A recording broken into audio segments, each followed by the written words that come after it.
The comments and views expressed on The More Show are those of the people that make them and do not necessarily reflect the view of Kevin Moore, The More Show, or this radio station and its affiliate or sponsors. This show is for entertainment purposes only. Broadcasting from Amsterdam and across the world online. You're now watching The More Show, and I'm your host, Kevin Moore. Now for the next hour, I'll be covering subjects that will open up your mind and provide you with information you may have never heard before. Now on today's show, I'm about to be joined with my guest, Matt Kahn. Now Matt is a spiritual teacher and highly attuned empathic healer. He is also the author of the book, Whatever Arises, Love That. Now his spontaneous awakening arose out of an out-of-body experience at the age of 8, and through his direct experiences with ascended masters and archangels throughout his life, using his intuitive abilities of seeing, hearing, feeling, and direct knowing as an empath. Matt Kahn, welcome to the show. Well, thanks for having me. It's an honor to be here. Matt, the honor is all mine. I can't believe you're here, really. This is kind of crazy. I've been trying to get you on for so long, and I know how busy that you are right now, even with just personal readings. It's a busy time, definitely, but it's truly humbling and an honor to serve and to really experience the emergence of love and to rejoice in how many hearts, really are opening up to love and how it really is the catalyst for shifting this entire planet. I mean, what a wonderful thing to witness and be a part of. It really, really is. And yeah, I mean, like I say, I've been following you for a long time. Your videos always used to pop up in my feed, and I'd watch them now and then. I'd be like, this is good stuff. This is really good stuff. And that's your latest book, Whatever Arises, Love That, yeah? Yes, absolutely. Okay. Let's just get to know a bit about you to begin with as well. Now, am I right that 8 years old you had an out-of-body experience? So at 8 or 10, I always, it's foggy for me what number that was, but when I was really young, I had an experience where I thought I was having a dream. And only when I realized I left my body did I realize I wasn't actually dreaming. And in this dream that I thought was a dream, I was in the most beautiful garden I've ever seen. And the colors were magnificent and vivid, and all the colors were so bright. And the best way I can describe it is that all the colors were overflowing with this vibration of love. And I felt so loved and so safe and so held in this love. And it struck me because in my life, I had felt love, but this was a level of love that I had never really known before.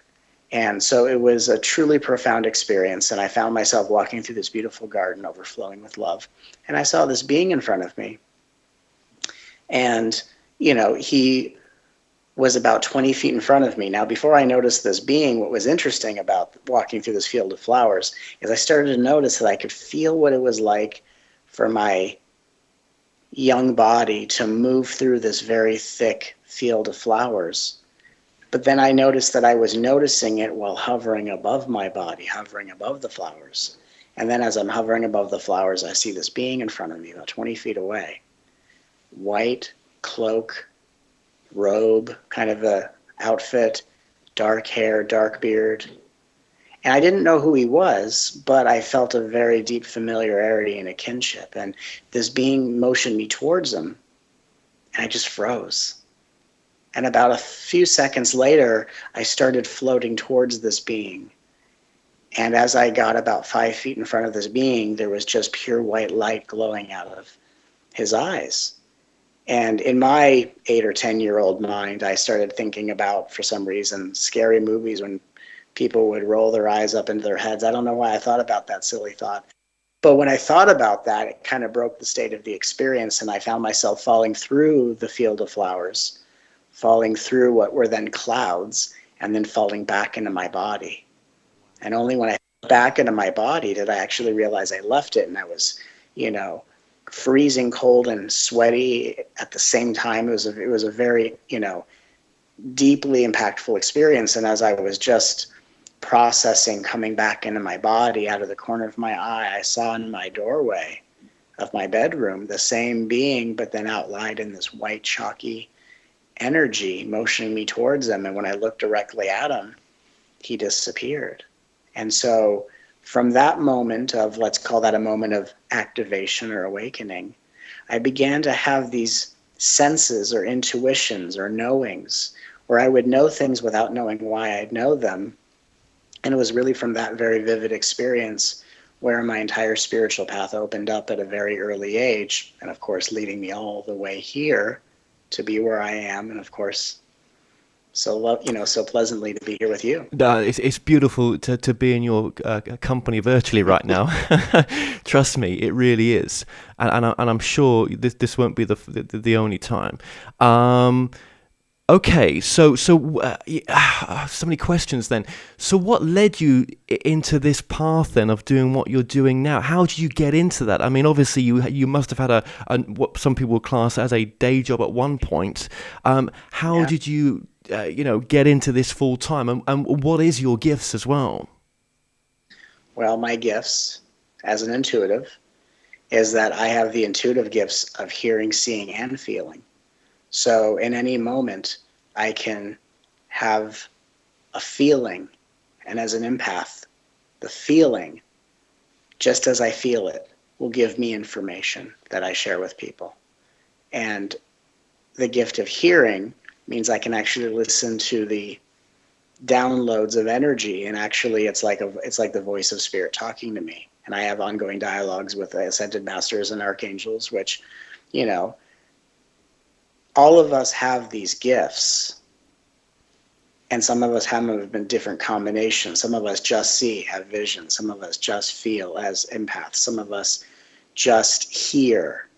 And for me, I have all three of these abilities, and they, over the years, have become very refined and very integrated to where I'm able to see, hear, and feel in whatever combination the universe needs to get my attention. And it's been a celebration of me taking the time to really learn about my gifts. And even when you come into this planet with a lot of raw ability, you still have to hone and master your gifts for the benefit of those you're going to serve. And interestingly, what's interesting about my life, because I feel like I've had 100 different incarnations before I started doing what I'm doing right now, is that I've had a lot of intuitions in my life. I've had a lot of sense about, my life may look like this or look like that. But to be perfectly honest, I never knew I was going to do the work I'm doing right now. And it was simply because I never knew that this existed, and I never could have envisioned this. And so my life right now, hilariously enough, is a confirmation that my life has become greater than I ever could have wanted. My life is something I never was capable of wanting, because I never even knew this could even exist like this. So it just goes to show you that what we're meant to do is going to be what unfolds, and we don't always have to know or be in charge of it, because I thought my life was going to go in many different directions, and I never could have conceived it going this way. And it's greater than I ever could have envisioned. And so what a mysterious blessing that is. So really, when we go with the flow, it's the best. It's the best place to be, because it's in present moment. It's not in the past, not in the future. It's in now, and you're just flowing with it. But that doesn't mean that you don't you may not get shown what it is you're supposed to do. You can still flow even when you've been shown as well, in a sense, if you've got some deep knowing what it might be. Absolutely. I mean, I was told at a young age, I was prepared as a young age for what I'm doing right now. I just didn't know the context of what I'd be doing. So like, for example, when I was really young, let's say I was 14 years old, and I was in a mall at a food court eating, and I had a guide say to me, get used to the fact that when you eat, there are going to be people around you who are going to recognize you. And you have to be aware that you're being recognized while also just being in your experience at the same time. And I didn't know what that was about when I was young. I used to be an actor. When I was a child, I used to love acting and improv acting. And that was my first experience of channeling. And so I naturally liked improv because it put me into that channel-like space. So I thought I was going to be an actor, and I was going to be recognized and whatever. And so looking back, I was being prepared to do what I do so publicly. I do get recognized a lot, which is a joy because I get to really, directly meet with people that are touched by the work, and wherever I am, it's a wonderful thing to stop and connect. So I have been prepared. I did have a knowing of exactly the way my life was going to go in a certain context, but I didn't know exactly what I was to be doing. And I think if I knew what I was going to be doing, I would have tried to prepare for what I'm doing in a way that didn't allow what I really to offer to naturally unfold. Like if someone had said to me, Matt, you're going to be a living channel of universal wisdom, if you tell someone that, they probably go, well, let me go take a course on how to channel so I can get ready for this. But that's not really how it unfolded for me because the way I do things is unique to my direct connection to the universe and doesn't necessarily follow any kind of traditional path. And of course, over the years I've seen, I do things very uniquely to help people wake up out of an old way that has really created a lot of stagnation and frustration for people because there's a new way emerging. And in this new paradigm, all of us have our unique connection to consciousness. All of us have unique gifts to offer other people. But what is going to be the way we bring it forth could possibly be unlike it's ever been for any other person in history. So we have to trust the mystery of our own path and not try to compare ourselves to others or make it the way it's been in the past. And so it's a very interesting celebration of really what happens when we trust our instincts. Oh yes, yeah, absolutely, and you have trust your instincts, and that's why you're where you are now. And I bump into a lot of people who you could class as successful, but the one thing they always say to me, I followed my inner guide. I followed that voice, both the logical side applied with the deep knowing side as well, and yeah. Okay, so I'm guessing when you're bringing this information through, do you still find it to be of a lot of trust to give the right information and to be as of a sort of clear filter as well that you can be? Well, when I get information, my job is to be as completely empty as possible, because when you're empty, things can flow to you. It's kind of like if you're trying to be too much of this or too much of that, you kind of spook the energy a little bit. Kind of like if you found yourself in a different dimension and you went, oh my God, I'm in a different dimension, you would kind of spook the experience and you would break the state. So I've had to learn over the years how to be totally empty and totally clear so that things can just come to me in a very casual way. And so for me, and because the flow of energy comes with a specific vibration, I always know what's coming to me. I always know, oh, here comes this insight. And again, for me, being open and empty isn't really it used to be an ongoing practice in the beginning, but for me, I've been in this experience of what they call samadhi or a living meditation for so many years where now I'm just empty. Now I'm just clear. And so I'm always in that space of connection, intuitively speaking. I'm always in the realm that people touch in on when they have divinely inspired experiences. And for all of us who are, evolving spiritually, we all get to that place where we just live in that realm of pure connection all the time, where I don't have to do anything to make it happen. I don't have to do anything to keep it clear because I'm already that integrated clarity. And again, that's just a reflection of where everyone's headed on their intuitive journey. But in order to get there, you have to really just be open. You have to be totally empty. And you just have to be willing to receive clarity and know that when you are developing your channel or clearing out your filters, the best way to do that is when you get a message, you deliver it. And even I've had times in the very beginning where I'd get a very clear intuitive sense. And let's say I delivered that message and the person I delivered it to didn't feel resonant with the message. There's a couple reasons for that. One is that you might be delivering a message that is true on the subconscious level, but their conscious mind or their ego doesn't really resonate with or recognize that. The other part of it is you could be put in a situation, more like what I call an initiation, where you're given a message so clearly, you deliver it with conviction, the person receives it and says, that's not true for me. And that's actually helping you to get over the fear of rejection so you can simply deliver what comes through. Oh God, that's so testing though, isn't it? To be in that. It's so testing. It's so testing. I mean, because that's so much faith when it does go wrong, to be in that space, to come from that space, to be then to go back out into the world and to still go out there to want to help people from the space of rejection of situations like that. Yeah. I so love the way you've put what you've just said as well. That makes a lot of sense, why some messages come through and they seem to be not so correct. But I think there's also maybe a bit more to it. Maybe sometimes other people pick up on different timelines, maybe. Could be. Definitely possible, but I appreciate what you're saying. It's definitely a possibility, but I think that really everything in the universe, the truth is always going to be what's most obvious and what's most simple. It is possible that intuitive says something and it's prophetic of, oh, I said something to this person on Tuesday and it's going to show up on Thursday. So it was more of a premonition.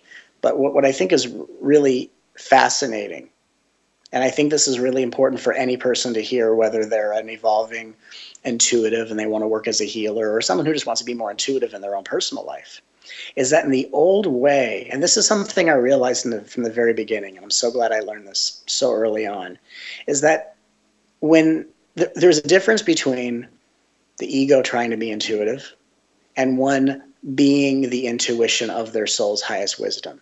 And when the ego is trying to be intuitive, one is always trying to be kind of this spiritual know-it-all, where I have to know what's true. I have to know the right answer. I have to get it right 100% of the time. And if I don't get it right, I'm so down on myself. I'm going to flee the country, and I'm going to, all these different things where everyone's trying to know what's going to happen. Everyone wants to know what's, I got to get the perfect message. And we kind of psych ourselves out and we create this intuitive performance anxiety. And, one doesn't know if they're being used to deliver the right message that creates an even better experience for someone who doesn't resonate. For example, I remember I went through an initiation about 15 years ago where I was there to deliver an intuitive message, and the person who received it didn't resonate with it at all. Now, I could also see their ego was getting engaged because what I was saying was to move them beyond their ego, and their ego was defending and trying to hold on. But what was interesting, because after the session I was talking to my guides and I said, you brought me this message, it was so clear, why didn't they resonate? And my guidance said to me is that this person had come giving all their power away to intuitives and psychics, and you were there to help bust the bubble so that they could walk away from you more open to trusting themselves. And that scenario could also happen if you were delivering a message to another intuitive, maybe to another channeler. There may that same scenario may happen as well. It doesn't need to be to someone that's uninitiated. It could be someone, I don't know why you would do that. I'm just saying it could still happen on that level as well. It could, although I will tell you just from experience, I'm not opposed to being whatever role I need to play for the benefit and well-being of any soul, which is perhaps why I find myself in this position.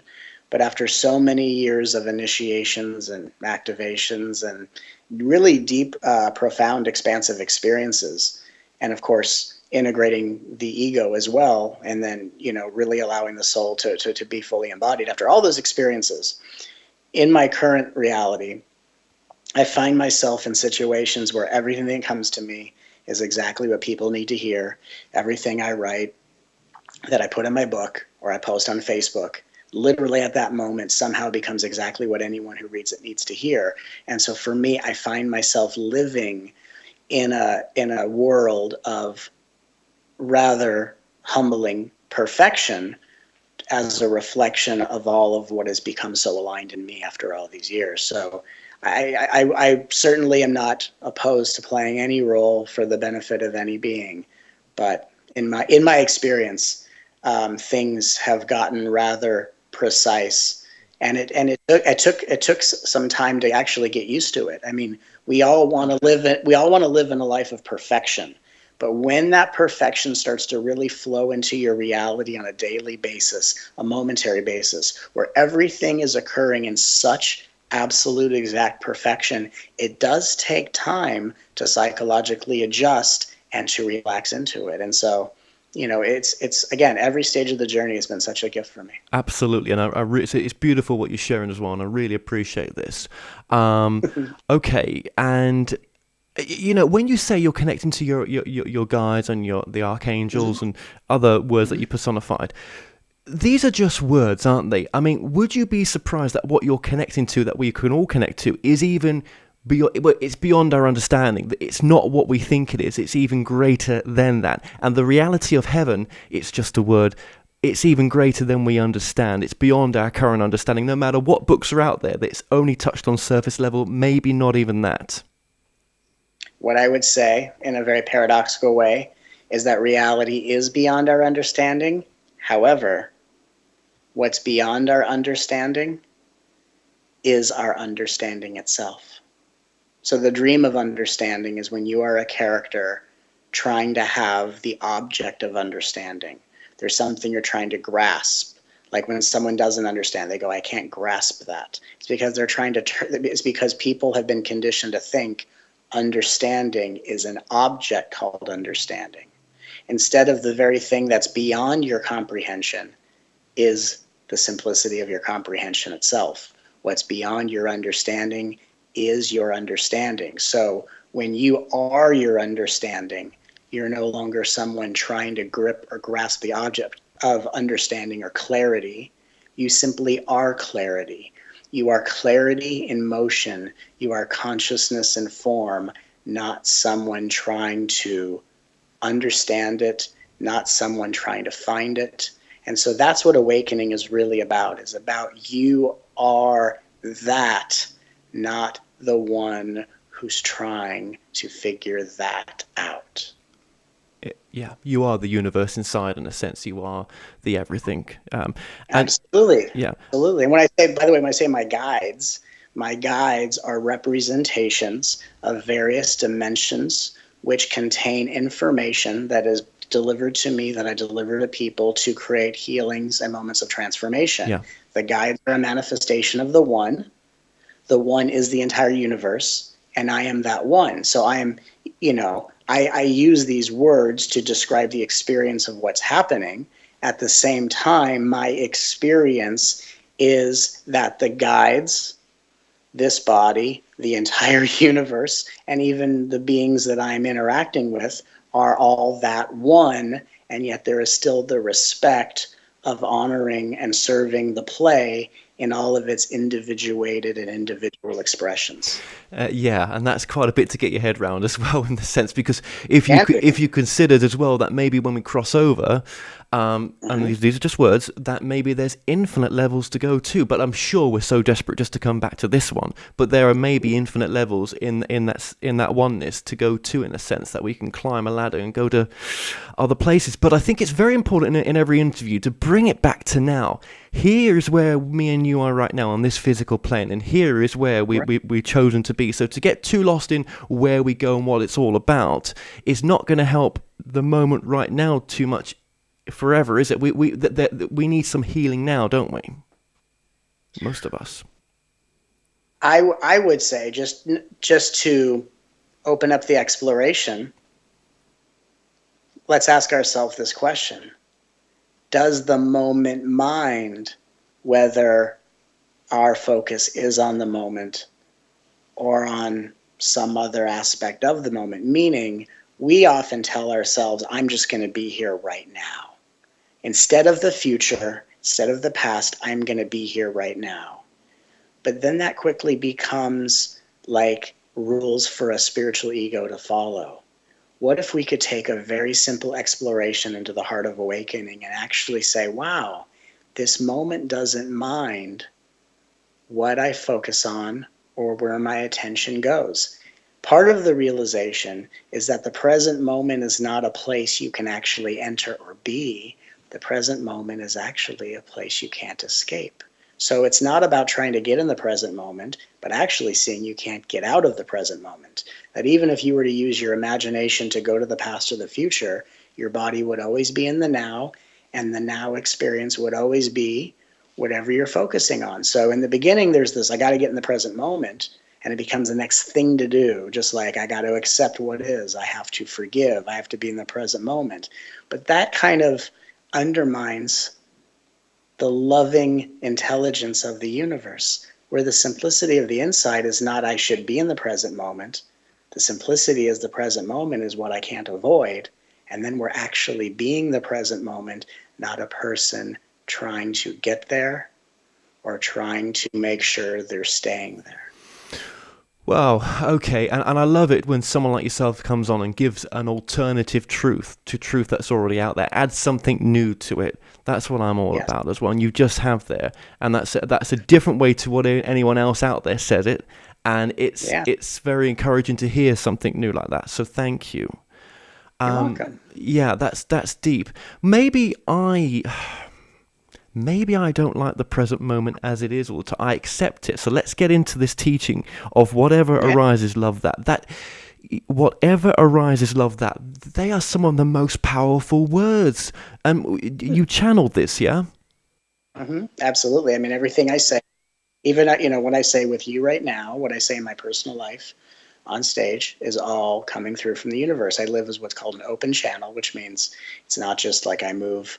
When the ego gets integrated, there's no part of yourself to move out of the way, bring through the consciousness, and then you go back to your life, and that shuts down. For me, this is a 24-hour flowing transmission, and whatever I say is always coming through. And so I call it being an open channel, just because it's a nice way of describing it. But I'm not a trance channel, and it's that the consciousness that I bring through is integrated into my personality because the ego has been integrated. And so that's how I'm able to say the things I say, seem so personable, make the jokes I make, even though I don't know the joke I'm going to do until a split second before it. And I'm only doing that to help people integrate the energy. But every part of me is being used as a catalyst of conscious expression.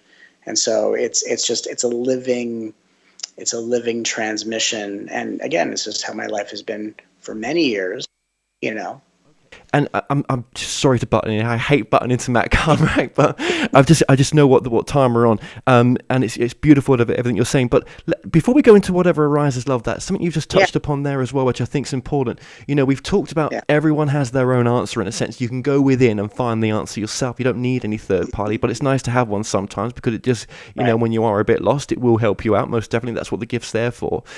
How do you trust it so much? Do you ever question it? Because you seem very centered in to me in that this is 100% authentic. And that question inside that has sort of dissolved and transformed into what you are now in a sense.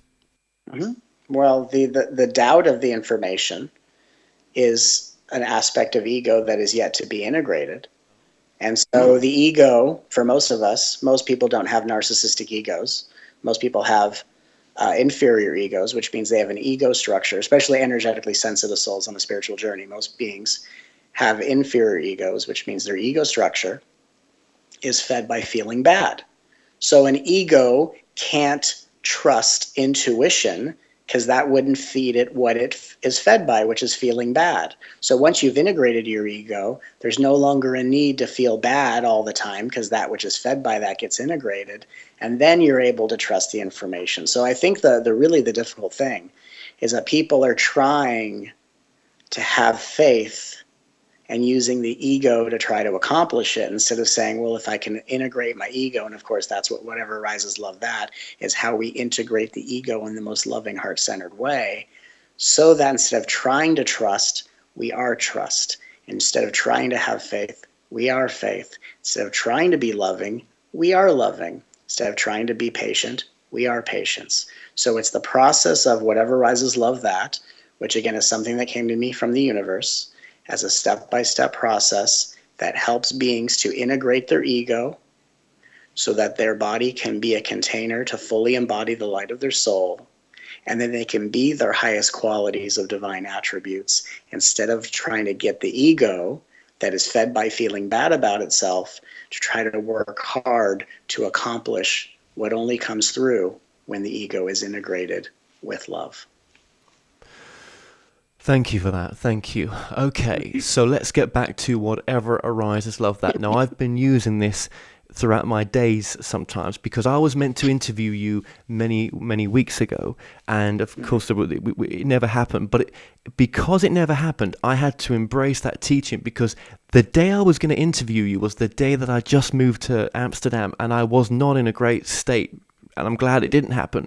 So when that didn't happen, I referred to your teaching and thought, yeah, this is a great place now to use that teaching. Whatever arises, love that. And I've kept on using it many times, and I've put it into my vlogs as well to tell people about this saying. It's something very, very powerful. My God, if the world came from that overnight, imagine the change that there would be. Absolutely. And, that's really where things are going, is that as we each begin to cultivate love within ourselves, because the heart within our bodies is the heart of all bodies. So as we all become more loving, we are increasing what I call the tipping point, which is that as more beings become heart-centered and loving, it starts to affect the collective.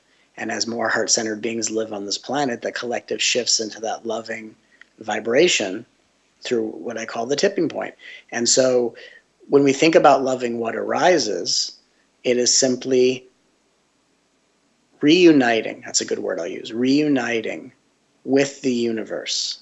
Some people feel separate from source. They feel other than their highest godly nature. And what happens is, I think the most simple way to put it, is that the universe, or God, or consciousness, is always loving, honoring, and adoring every creation. So when we are treating ourselves less than how the universe treats us, we feel separate from it. When we join back with the universe and say, I will join the universe in loving, adoring, and cherishing me the way the universe always has and always will, then I start to experience oneness with divinity. And so the simplicity of this is, as I become more loving with myself, I reunite with my loving eternal source.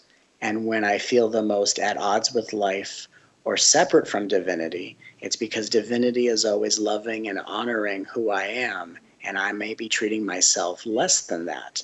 And of course, the good news, the foolproof method of whatever arises, love that, is even when we're not embodying our highest qualities and characteristics, even when we're not treating ourselves the way the universe always does, that is a moment to stop and allow the one that treats themselves poorly to simply be the next one in line to receive our love. So we're transitioning in this new paradigm out of this endless self-help, quick fix, work on myself mentality. And instead of working on ourselves, we're just taking the time to practice being the recipients and receivers of our own thoughtfulness, our own love, our own praise, and our own attention.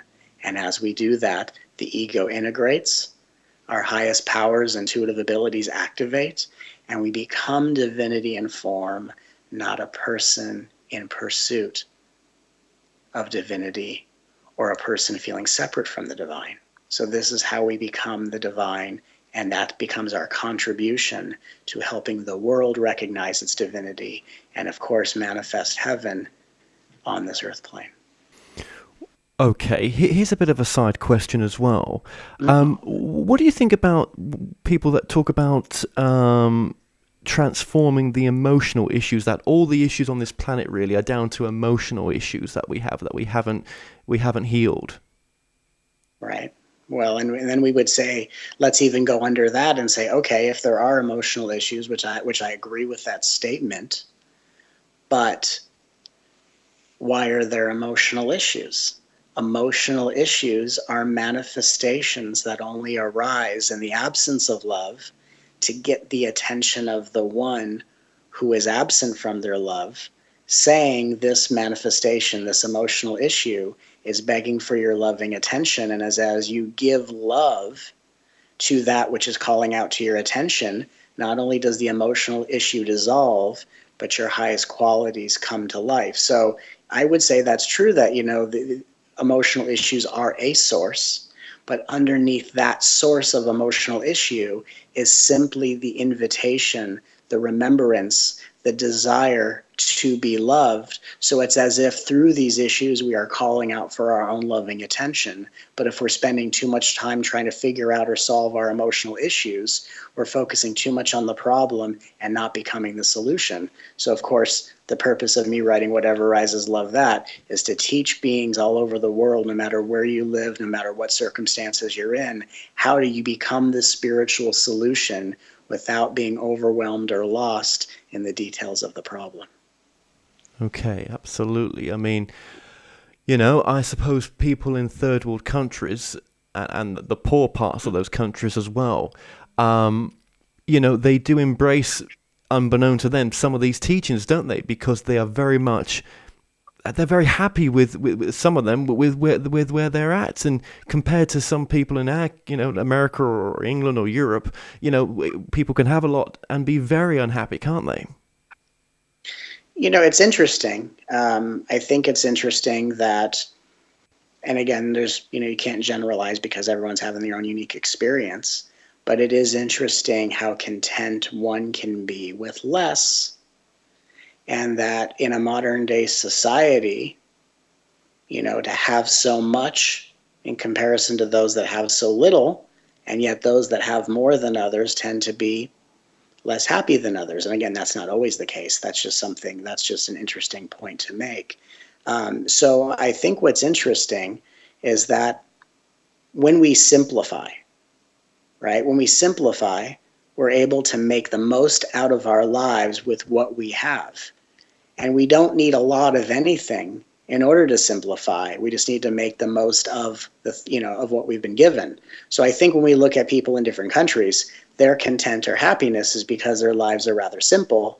And when your life is simple, you can make the most of it. So if we kind of parallel that to our current reality, if we simplify our lives, and of course, what greater way to simplify your life than to make loving yourself a more abundant focus on a daily basis, that, when something arises, when life doesn't go my way, when I'm disappointed by others, when I'm not being validated by those I'm given my power to, when the life that I want to live or the things that I want aren't showing up on my schedule, and when the things I demand aren't happening when I want them to happen, whatever is happening, can I simplify my life to the point of saying, wow, I'm only manifesting this experience to trigger this emotion, which brings me to the opportunity to practice being more loving and thoughtful to this part of myself than anyone else in the past ever has. It's just an opportunity for me to use this as a moment of healing. Not let me quickly love it and heal it so I can hurry up and get to my future. Not a spiritual means to an end, but wow, this whole life has been constructed just to trigger certain feelings that help give me a chance to be so loving with myself as a way of practicing to bring my eternal loving nature out into the world for my benefit and for the evolution of a planet. And even just in that perspective, loving ourselves becomes a moment of gratitude where we realize all of life is conspiring for our highest favor. Everything is attempting to help us, and everything really is a grace when we simplify and allow love to be our guide. So true, so true. And even when situations don't appear to be for our best, as in like someone's trusted their gut feeling or their intuitive side and it's not worked out as far as they're concerned, well, guess what? It has worked out because that was for your highest good, but you just did whatever that was. So absolutely. And even someone doesn't trust their gut, and then things turn out the way they do, if that's what they needed to do to learn to trust their gut under future circumstances, well, then it was an abundant opportunity and it was a lesson learned. I think what I see a lot of, and what I sense, especially just in working with people and just watching the evolution of consciousness in a modern day society, is that everyone is trying to do the right thing in terms of, I don't want to make a mistake, I don't want to get it wrong. And yet what I think we miss a lot of is, you're going to be exactly who you need to be. You're going to make exactly the choices you need to make for the purposes of triggering and inspiring what is your highest evolution. I think we're under a very interesting belief. And again, it's the spiritual ego that develops this belief. And the belief is my highest evolution is only a result of me getting it right. So then spiritual evolution becomes this long-winded, ego-fueled achievement instead of I'm always getting it right, even when I think I'm getting it wrong, because I'm always becoming the perfect version of myself, either to become the most vulnerable version of myself I don't like being, because that's what needs more love. And of course, allowing each moment to help me grow and so that I can learn what I need to learn. But it's not always as a result of always getting it right and always getting 100% perfect. It's always, I'm always doing it perfectly, and it may not match up with my idea of perfection. Life is molding me into who I'm meant to be. And if I want to experience that through the eyes of the universe, then may I join back with the universe in loving, honoring, and adoring the innocence within me the way the universe always has. And of course, that is the invitation of whatever arises, love that. Absolutely, and do you think as well? We've talked a bit. Well, sorry, you've talked a bit about loving yourself here as well as part of the process. But do you think actually we're missing out that actually maybe it's not so much loving yourself as well? What about if it's of being of service to others? That is the highest form of loving yourself, and we've missed that part out maybe. I would actually turn those words around and say so you said instead of loving ourselves, we can be of service to others. And what I would say is that in the beginning, loving ourselves is how we're of service to others. Because even though it looks like your heart is beating in your body and my heart is beating in a separate body, in reality, we are having unique experiences of heart, but there is only one heart beating. So what love I pour into this body is actually energetically planted into all bodies on an energetic level. Now, when what's right in front of you gives you an opportunity to be of service, you would then extend that love outside of your personal domain or sphere, and you would then practice being just as loving as you are with yourself when you're interacting with others. And of course, if other people are acting the way they're acting and it triggers something in you, you would then go, okay, what they're triggering in me is for me to love. So we start with loving ourselves. When we're in opportunities to be of service with other people, absolutely be of service to other people. But what I find is that there are so many energetically sensitive souls that are trying to be of service to the world, and they're overlooking their heart as their essential and primary point of focus. So what's interesting is that when we love others and serve others, we can feel left out in the cold and excluded and far behind. When we love ourselves, even though a lot of people will say this feels selfish and I'm not doing enough for the planet, if we focus on our hearts, all beings are included and uplifted. And when we love ourselves enough on a regular basis, that's what actually cultivates the awareness and the interest and the inspiration to be able to be of service to others when those opportunities come our way. Okay. Okay, we've got about 10 minutes here, so I'm going to be, there's just so much to talk about. It's so interesting what you've got to say, it really is. Thank you. Okay, but I think, I read a lot of books on law of attraction. That's probably the one books I have been reading recently. And it does seem to be, as my own experience, that when you're in alignment with what you're doing, the law of attraction does seem to work. When you're out of alignment with what you're doing and not living your passion, it doesn't seem to work as well.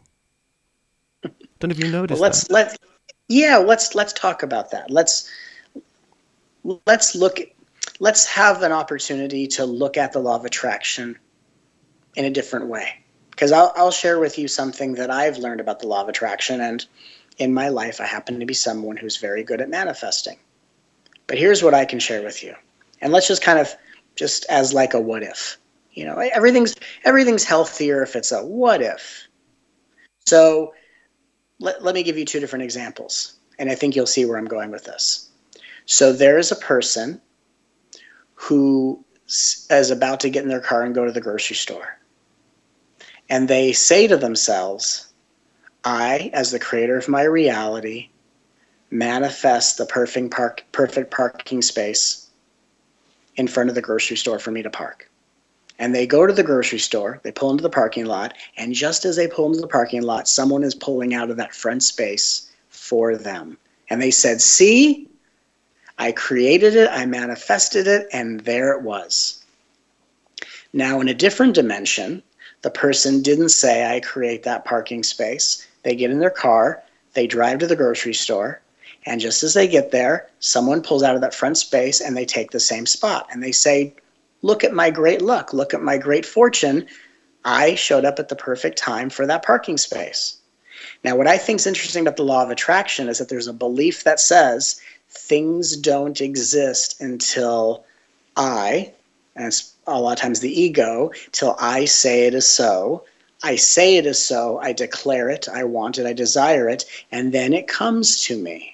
But what I think is interesting about the law of attraction, if we look at it differently, is what if all of these things were already created, and you stating your desire or you saying, here's what I want, is actually your intuition reminding you of what you forgot was already created, and you are simply desiring something that already exists as it's already on its way coming to you. So is it really that we're creating what isn't there, or are we intuitively remembering what we forgot we created as it's on its way to us? That's almost like saying that in our life plan it's already been predetermined, but with free will we still have the option to go with it or not with the free will, but it's already planned out in a way.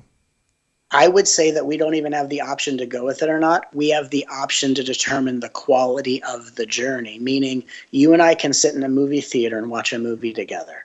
Everything we see on the screen was already filmed and edited months or years before we got there. Our free will decides how much of this we're going to watch, how much attention we give it. Are we going to be open to enjoying it, or are we going to criticize what we see or spend most of our time in line in the concession stand waiting for popcorn? So your choices determine the quality of your experience, whether you experience your life as divinity or you experience it in the dream of ego. But the movie has already been filmed and edited before we even got there. So if you use that analogy, it's easier to kind of understand it, where your life plan is going to unfold perfectly. The question is, will you have the most miraculous version of your destiny, or will you have the most disempowered version of your destiny? And of course, there's so many different versions in parallel dimensions. Your choices determine the quality of your experience. The outcome is what's already meant to be. And just to give you a perfect example, if law of attraction was the way people explain it to be most of the time, my life contradicts that. I could never have imagined my life as an open channel. I could never have imagined my life doing what I'm doing. I never could have conceived of it. And yet, when I was in 6th grade, I told people, oh, when I grow up, I'm going to be an author and I'm going to live in Seattle. And this was before I even went to Washington. I was living in Southern California. That doesn't mean that 6th grade Matt just said words and, years later created that. Young 6th grade Matt said those words because I was intuitively remembering where this already is going. So there are people that are surprised by the fortunes of their lives. They think they're going to do one thing, they wind up doing something else, and they're a heck of a lot happier. They envisioned living a certain type of lifestyle, and now they're living a totally different one, and they're much happier. And so that goes to show us that whether we are trying to deliberately create something, or whether we're just going with the flow and we turned out to be surprised, what will be, and it's our choices that determine the quality of our happiness as it unfolds, or whether we're going to hold our breath and fight it every step of the way. And of course, that choice is the most important one. But I think people get really hung up on, I'm trying to create my reality, right? In such a way where we tend to live, people tend to live in a very, and without, malice, people live in a very manipulative fashion where I'm just trying to do what gets my way from life instead of authentically engaging with life in the most loving and heart-centered way. And of course, a path of loving what arises reunites us with the purity of our own integrity and authenticity, so we can really savor the spiritual journey and not just rush through it trying to get to the good stuff, because everything is such a grace. And so again, there is something to the law of attraction. There's a lot to the law of attraction. But I would venture to say that the primary law of attraction, before we get into co-creation and all that fun stuff, the primary law of attraction is that I accept that everything that I attract is only here to help me evolve, and whatever it brings up in me is the next aspect of myself that's here to be loved, not only to transform myself, but as my contribution to an awakening humanity. Again, you say, I'm going to watch this back, and that's so powerful what you're saying there. It's kind of sinking in my head because I'm trying to keep this interview going and take in these great teachings that you're giving me. So it's quite a bit. So thank you for that. And, I do think that you are, there's a reason why you've incarnated now. There's a reason why you are doing the type of channeling that you're a conscious channel. I've seen a lot more channelers come on here, young and old, who are very much more present in the channel. That there's an energy shift that's taking place on this planet where the old paradigm of channeling like the Edgar Cayce time of channeling is not around anymore. It's more of him being part of the teaching yourself, being present in that, and empowering people so that they've got this ability as well. I will say this as well, because I know we're almost out of time here, that you would probably think that agree that there is a shift taking place. People are waking up.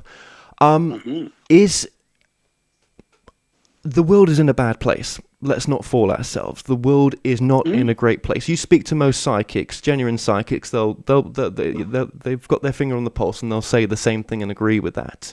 They feel the same way. We've got the possibility of another great war. I think there is.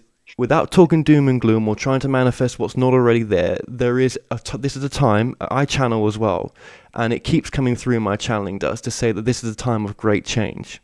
Great change.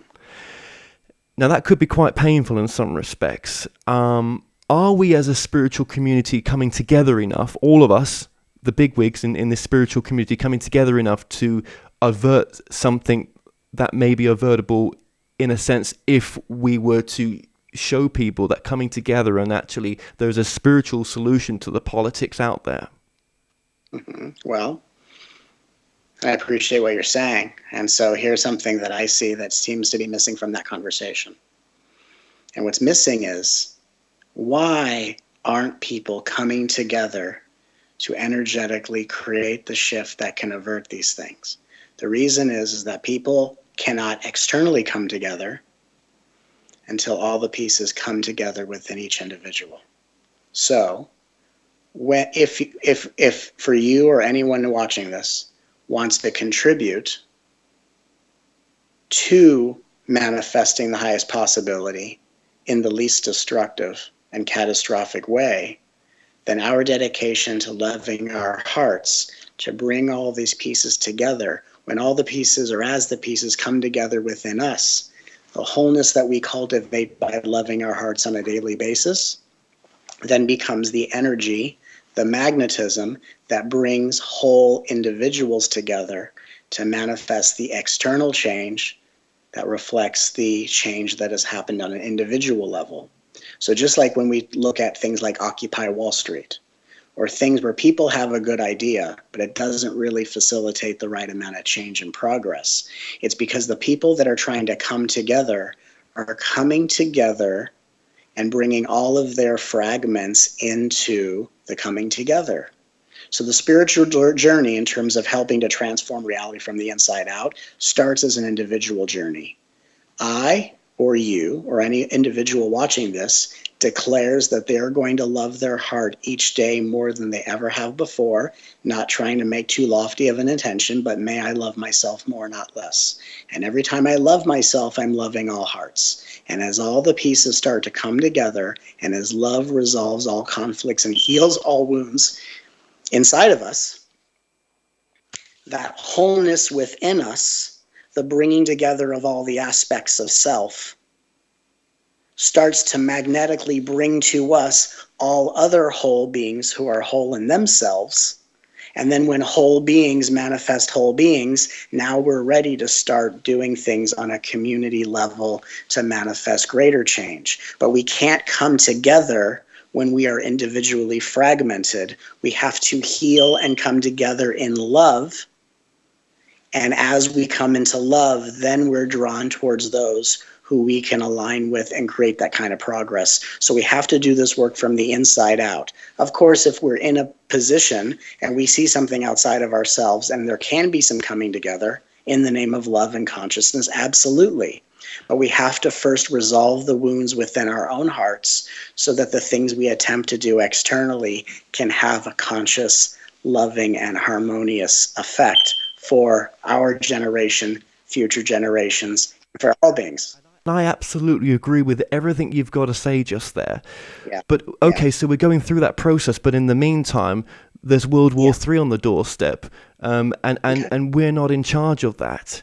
But yet I don't want to see the suffering that could take place from this great change that's going to happen. But it's, Right. So we just have to sit back and see it take place. I mean, I guess that comes from the your whatever arises, love that, of course.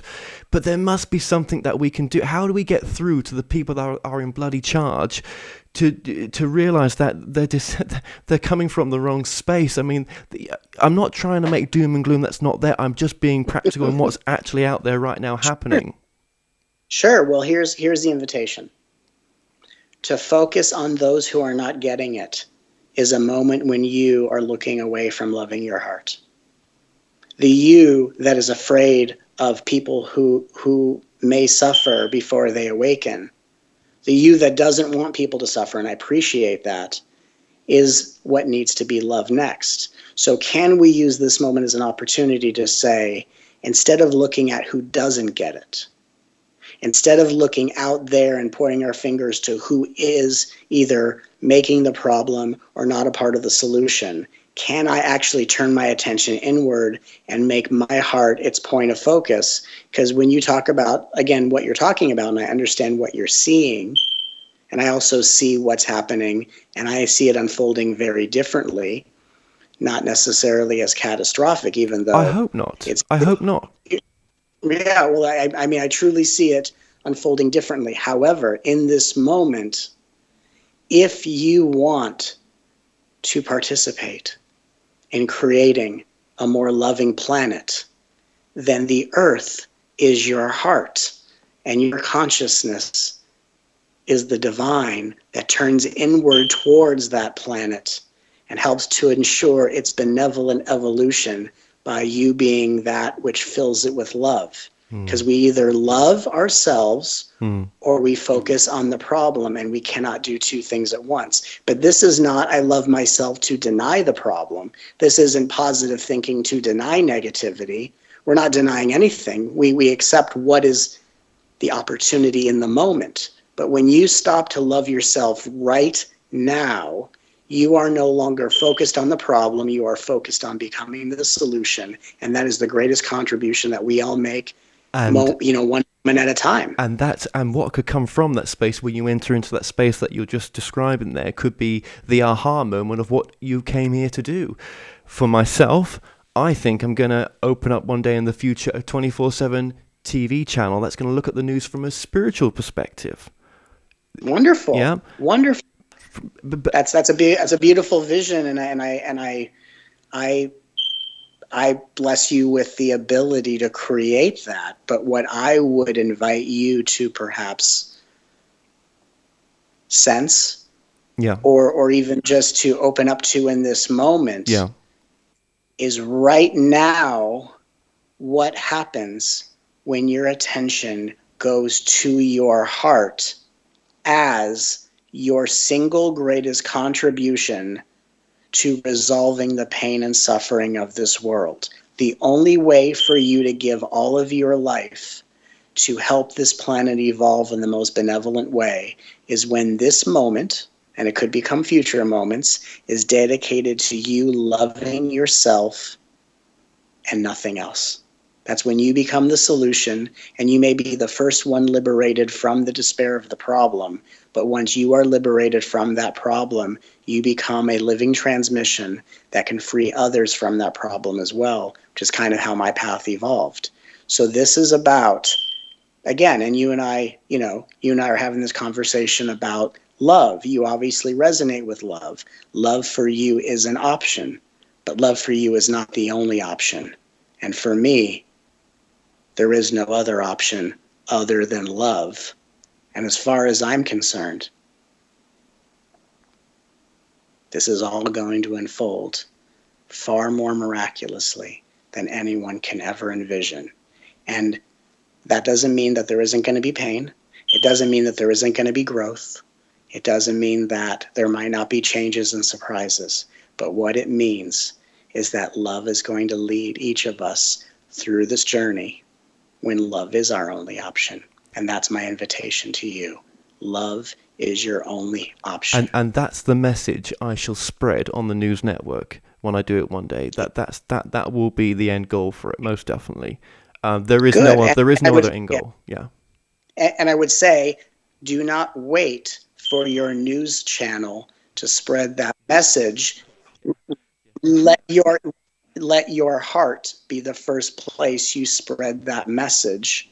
Let love be your only option right now, because who could manifest such a loving news channel but someone who dares to make love their only option? And that's my invitation to you, and that's my invitation to every single being on this planet. And of course, when someone says, yes, I want love to be my only option and I don't know how to be the love that I am, of course, whatever rises love, that is a step-by-step guide to assist us in learning how to be loving and how to become the love that we already are. Absolutely. Now, your book and your website's been coming up on the screen throughout this interview. Thank you for what you've just said there. I really so appreciate it. You have no idea. You probably do, actually. And just for people listening to this on a podcast, your website is? The website is truedivinenature.com. That's TrueDivineNature.com. Truedivinenature.com. Excellent. And when you go to the website, you can sign up for our free newsletter. You receive a free energetic activation. And, again, it's just an honor to be here, an honor to help lead a movement, the Love Revolution, as I call it, that unites the world in such a common vibration and a high vibration of love. But I think it's really important for us to understand to allow our lives to be the single greatest contributions that spare the world of suffering and allows our evolution to be miraculous instead of catastrophic. Again, love is not just a choice. Love is our only option. That is our true path of mastery. So true. It's so true what you say. And sorry if to anyone if I've spoken a bit doom and gloom here. I'm not trying to. I'm just saying. Look, we can sort this out now. We don't need to suffer. I hate the conflicts going on in the world right now. Not I hate it. I come from love from it. I do. But I don't like people suffering. I suppose that's what it is. And that we can come from a better place. And I know your teachings and all the information you're getting through is saying that we're going to head towards it. And that's I do feel that as well. I do. But let's yeah, okay, well, look, we've run out of time here completely. So I so appreciate you giving us this time. And I just want to say, look, Matt Kahn, thank you so much for coming on today. You're welcome. And, just to add to what you're saying, and it's, again, thank you for having me. It's truly an honor to be here. It's okay, like what you said earlier, it's okay that you hate the doom and gloom, because what you were just saying was honesty. You were just saying, oh, I really hate it. And then you were going to correct yourself. And I would say, I always lead with honesty. You do hate the doom and gloom, and it's okay to hate the doom and gloom, because, doom and gloom is not really here to win a popularity contest. But while we hate it, or whatever our honest experience is, when our hatred towards suffering becomes more of a willingness to love those who suffer, that's when we create change. So true. Well, Matt Kahn, thank you so much. Well, we've come to an end on tonight's show. Don't forget that you can listen and watch all our past interviews on The More Show's official YouTube channel. Remember to subscribe to our YouTube channel for new daily shows. You may also find out more on all past and upcoming guests on the show via themoreshow.com, and do like us on Facebook and Twitter for the latest updates. So until next time, be safe.